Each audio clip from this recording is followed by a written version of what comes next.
Inilah salah satu dapur keris paling populer dan banyak dicari oleh para kolektor dan pecinta keris.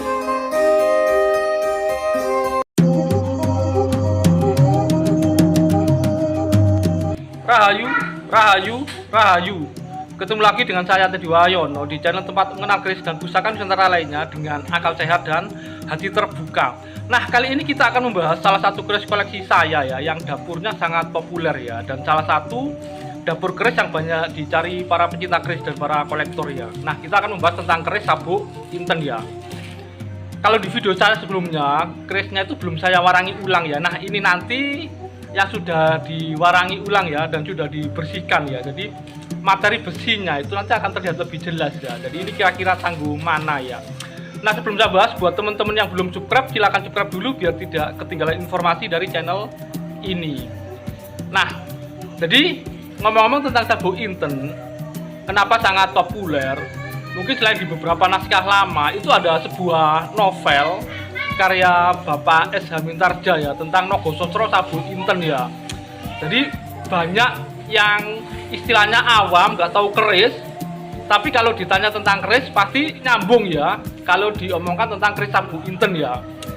Dan mereka mungkin taunya yang keris sabuk inten ya. Nah, sebenarnya ini bentuknya seperti apa sih?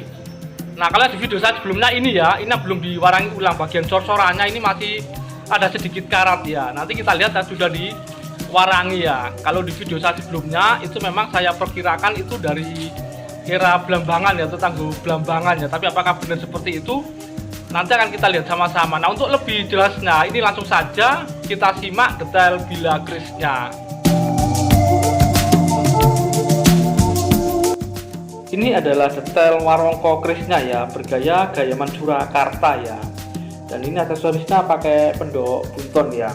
Kalau untuk bahan kayunya sendiri ini sepertinya dari kayu awar-awar ya. Nah, kalau ini adalah kondisi bilah sebelum saya warangi ulang ya. Jadi itu di bagian cor-coran masih ada sedikit karatnya ya. Sebenarnya dulu agak banyak ya, cuma saya hapus pakai penghapus pensil, lalu saya minyakin ya untuk menjaga tidak berkarat. Nah, ini yang setelah diwarangi ulang ya, itu materi besinya sudah terlihat cukup jelas ya, dan karatnya pun sudah bersih ya. Sekilas memang besinya kayak besi di keris-keris era Mojopahit ya, tapi kalau kita lihat ukurannya dan gayanya, terutama looknya yang tidak terlalu rengkol ya, jadi sedikit agak kembo ya, tapi tidak sekembo keris-keris daerah Jawa Barat ya.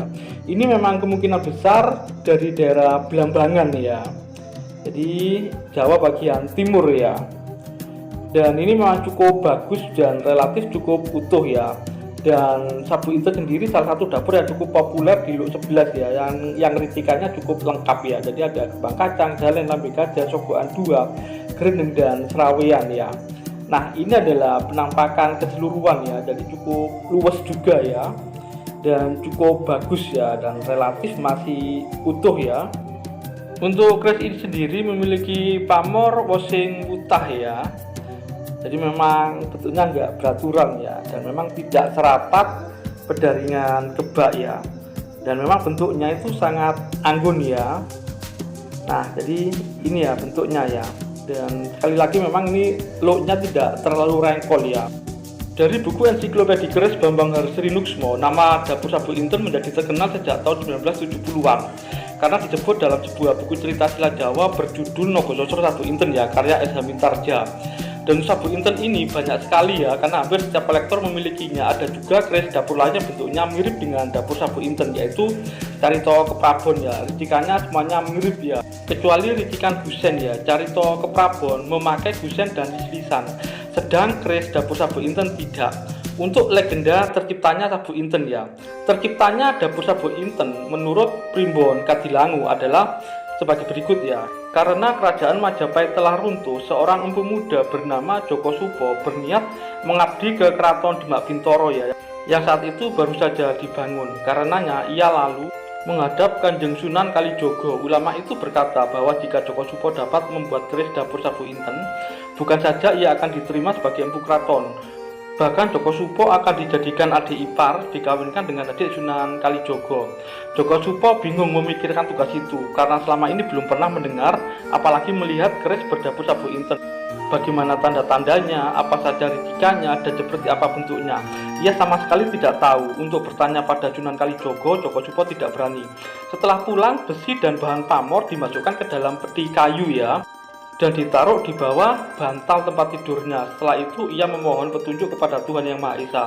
Baru setelah itu ia tertidur. Esok harinya Joko Supo merasa mendapat petunjuk gaib dari Tuhan, lalu membuka peti itu dengan maksud hendak memulai bekerja. Alangkah terkejutnya Joko Supo ketika dilihatnya besi dan bahan pamor di dalam peti telah berubah menjadi sebilah keris dengan bentuk dapur seperti yang dilihatnya dalam petunjuk mimpinya. Ia segera menghadap Kanjeng Sunan Kalijogo guna memperlihatkan keris itu. Ternyata memang seperti itulah bentuk keris Sabu Inten yang dikehendaki oleh Sunan Kalijogo.